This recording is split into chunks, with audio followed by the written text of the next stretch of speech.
दादा भुसे मंत्रिपदाचा पदभार स्वीकारतायत। आपण थेट जाऊया।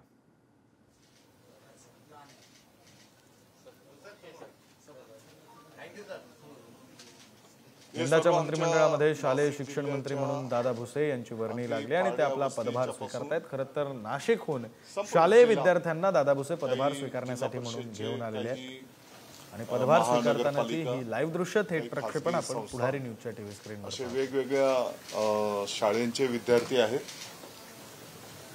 10वी 11वी पर्यंतचे विद्यार्थी आहेत आणि वेगवेगळ्या क्षेत्रामध्ये त्यांनी नैपुण्यपूर्ण जबाबदारी पार पाडलेली आहे। त्यांना खास आजच्या दिवसासाठी त्यांना निमंत्रित केलंय आणि आमच्या विभागाचा केंद्रबिंदू दैवत हे विद्यार्थीच असणार आहे।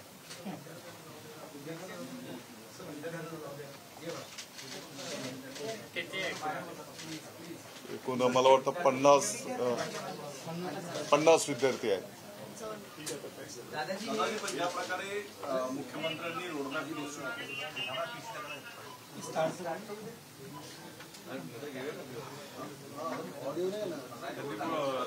मंत्रालय पहिल्यांदा बघितलं असेल सर बसून आवाज नाही येणार पहिले पदभार स्वीकारून घ्या नंतर